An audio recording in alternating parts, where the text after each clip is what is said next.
In this week's EV news, the UK overtakes Germany to become Europe's largest EV market. The new Tesla Model Y is unveiled in China. BT Group announces the UK's biggest ever EV fleet order.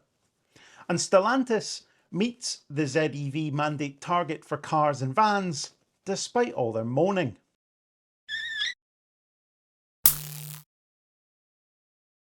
I said in the last video that I'd be bringing EV news back for 2025, so here we are with the first instalment.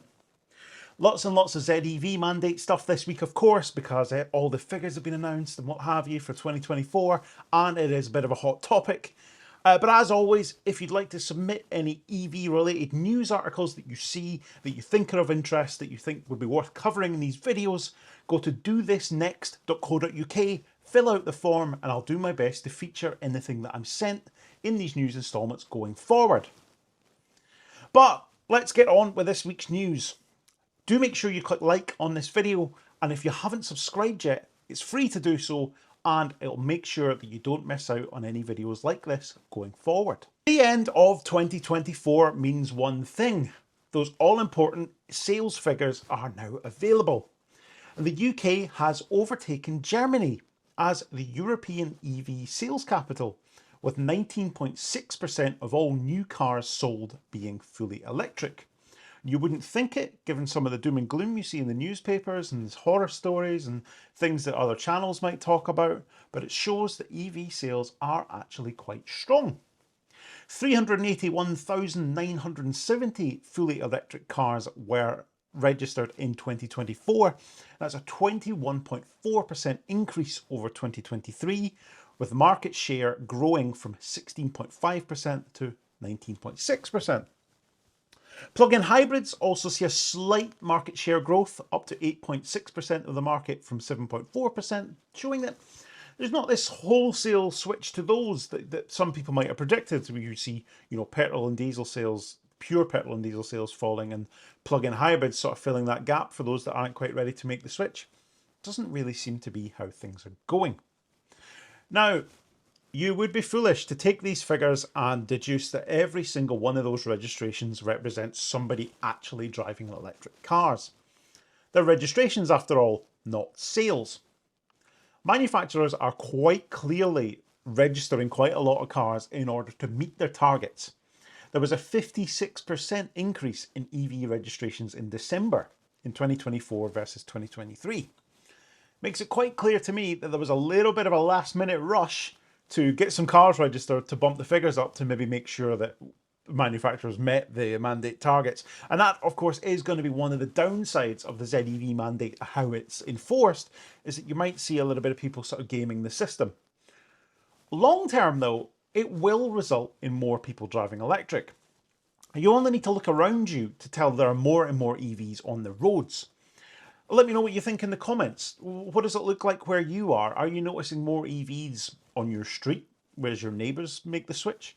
Or at work, in the work car park, maybe you've got a salary sacrifice scheme, which means more and more people are opting for the electric option? Or do you think actually there's not that much difference at all, and therefore EV adoption isn't actually taking off and all these cars are just being registered and dumped in an airfield somewhere? I'd be really interested to hear what your opinion is. SMMT have done their usual thing off the back of these sales figures and said that fleet demand is what's driving the increase in sales, banging the drum again about how private buyers are not choosing to buy EVs. But what about all of those salary sacrifice cars out there? Those are people who would otherwise have bought a car, maybe not bought a brand new car, but are driving a brand new EV because they save money on it because they get through the scheme at work. And every single one of those cars is a fleet sale. Therefore, would be included in these, it's all fleets that are buying these cars. And plenty of private buyers aren't going to be buying anything, new or used, if they can lease a new car at a good price and save some money on tax. And that all goes on to the fleet figures at the end of the day. I often wonder how big a concern it is anyway. All of those fleet cars will become used cars that private buyers will then buy. I think it's quite clear, based on my experience selling used EVs, that private buyers love a good second-hand bargain, and they always have done. They've always, even with diesel cars and stuff, You were always told, go and buy a second-hand car. Once the fleets are done with it, you'll get a bargain. It's no different with electric, and people will take advantage of the fact that there are these rounds of fleet cars end up on the used market, every 3 years, every 4 years, and they'll buy them at a good price and they'll crack on. I don't think private buyers necessarily need to be buying brand new cars in order to demonstrate that the switch is successful, that the industry is successful. And SMMT are doing the usual thing, really, of just trying to beat the drum about needing VAT cuts and all that kind of stuff. And well, I think we've done that subject to death before, so there's no real need to go there again, is there? Next up, the much anticipated Tesla Model Y facelift has been revealed, in China at least. Of course, they have stuck a light bar on the front of it, which, although it does give the front a new look, well, it just makes it look the same as everything else. I don't know where this trend has come from, where manufacturers think that the entire front end of your car needs to be this big light bar that covers the whole thing. They all just look the same as a result of it, and I don't remember us needing additional lights on the front of our cars. But it seems that Tesla are going with the trend, and I guess they've seen what's popular and what people want, apparently. Yeah, not for me, but anyway, it's 47mm longer than the old Model Y, but surprisingly 1mm narrower, which in a world of ever increasingly wider cars, I mean, every new model of every car is wider and wider and wider. Actually, it's quite novel for a manufacturer just to be making them ever so slightly smaller, even if in the real world you won't notice the difference. The range increases to 447 miles and 368 miles for the long-range all-wheel drive and rear-wheel drive variants, though those figures are based on China's notoriously generous light-duty vehicle test cycle. And it's very, very likely when the European WLTP figures are released, they will be significantly lower than that. So we're not actually going to be seeing a long-range Model Y that can do 447 miles.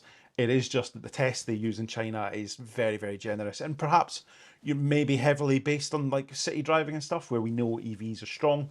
It'll be interesting to see what WLTP looks like, but in both cases, that is more than the outgoing models. So even using the Chinese test figures, they're both up in range versus the outgoing model. They appear, surprisingly, to have retained an indicator stock in this Model Y facelift, based on this interior photo that's become available, perhaps realising that with the Model 3 facelift, removing the indicator stock and putting a button on the steering wheel wasn't actually the best idea after all. Now, I know Tesla Model 3 drivers, you're going to come after me in the comments and tell me that the button on the steering wheel is the best thing ever, but let's be honest, it is stupid, and retaining an indicator stock is the way forward.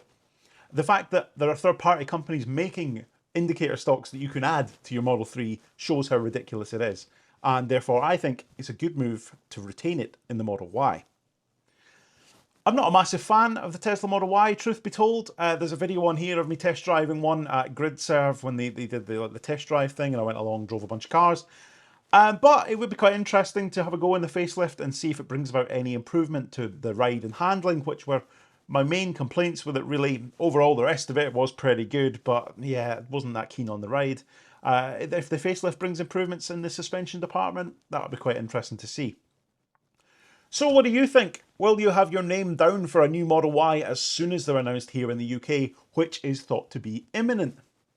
Or are you going to be taking advantage of the run-out deals they've been doing on the old model? Because there's already been some pretty good finance offers on them, and I'm sure that will continue as they look to sell out the last of them. That's exactly what they did with the Model 3, and some people got some really, really good deals. Let me know what you think in the comments. Next up, in quite a massive blow to those that think electric vans aren't any use for anybody and that nobody will ever buy them, BT have broken records by placing the largest ever commercial EV order in the UK. 3,500 new vans will join their fleet by 2026, taking their EV fleet size to over 8,000.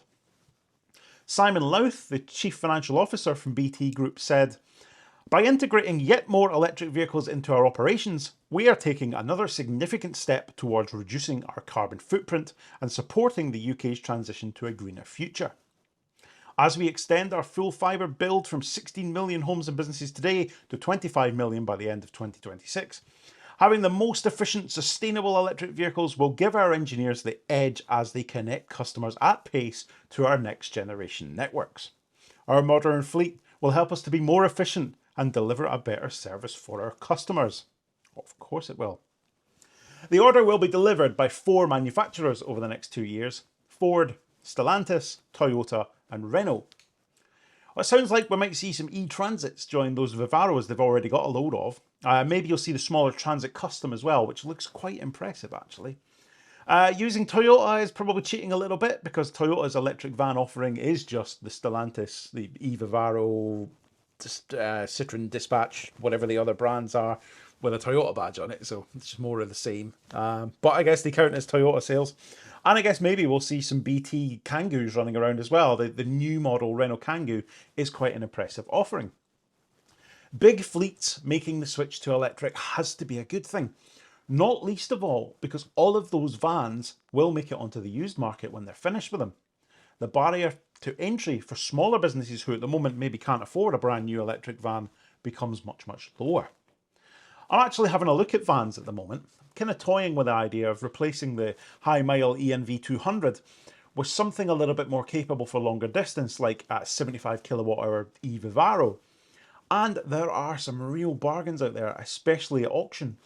And more supply from fleets like BT are going to keep that going. You know, as they keep getting more and more vans, the vans will be replaced, and we're going to see a steady stream of them into the used market, and therefore prices will come down a little bit, which can only be a good thing for somebody that wants to buy a second-hand van that can't afford a new one.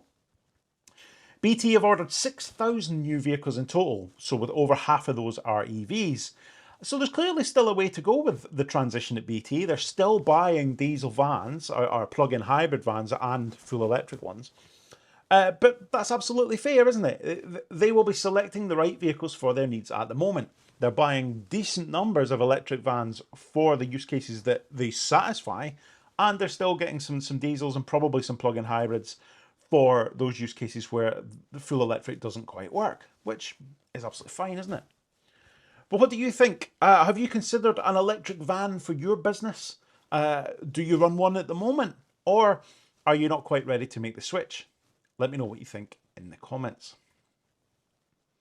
And finally, despite seemingly moaning about it at every given opportunity, trying to blame it for closing a factory they were pretty much always planning on closing, Stellantis actually managed to meet the ZEV Mandate requirements in 2024.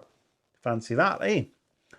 The group sold 39,492 electric cars in 2024, a 59% increase on the year prior, resulting in them taking a 10.3% market share of electric cars. Their commercial vehicle division, which is Vauxhall, Peugeot, Citroen and Fiat, sold 7,821 electric vans, which is a market share of 35.6%. And actually shows quite well, leading on from the previous story, how massive that BT order is. If 7,800 electric vans is 35% of the market, BT ordering 3,500 in one go is absolutely huge. The van market clearly has a way to go, and there's clearly still an awful lot of demand for diesel. Jurek Druce, Group Managing Director of Stellantis UK, said that 2024 saw more people than ever purchase an EV, and that you'd like to thank their customers who have decided to switch to electric with one of their brands, and also to their incredible UK retailer network for making it happen. Stellantis welcomes the UK government's consultation on the phase-out of new petrol and diesel cars from 2030 and support for zero-emission transition. Our ambition for 100% zero-emission vehicles is clearly explained in our Drive Forward 2030 strategic plans, and our goals are aligned. However, despite offering a very comprehensive lineup of popular electric cars and vans and a strong will and focus on making our EVs as attainable as possible, the steep trajectories of the ZEV mandate are out of step from current demand. Put simply, if the UK is to achieve its transport emission ambitions and for EVs to represent 80% of new cars sold by 2030, consumers are going to need more encouragement from government to do so. So, there we have it. Despite all the doom and gloom and talks of there being no demand, Stellantis actually managed to meet the target set by government. Almost like the legislation is doing the job it's intended to do. Now, I'm sure some of you will tell me that those 30,000 cars are sitting unsold in airfields somewhere registered, and they're all fake registrations in order to game the figures. But as I said towards the start of this video, you only need to look around you. The majority of these cars are on the road and they are being driven. I wonder what 2025 will bring. They'll have an even higher percentage to hit. Will they do it? Or will there be more and more crying about needing more government support? Time will tell, and I'm sure we'll be here to bring you the news when it happens. But that is it for the first EV news of 2025. I do hope you have enjoyed this admittedly quite ZEV Mandate heavy edition. We'll try to bring you a bit more varied news next week, but in the meantime, as I said at the start, if you have any stories you'd like to see covered, do this next.co.uk, fill out the form and let me know. I do hope you have clicked like on this video if you enjoyed watching it, and I think if you're still here at the end, I hope that you did. And please do make sure that you have subscribed so you don't miss out on the next one. Thank you so much for watching. I'll see you next time.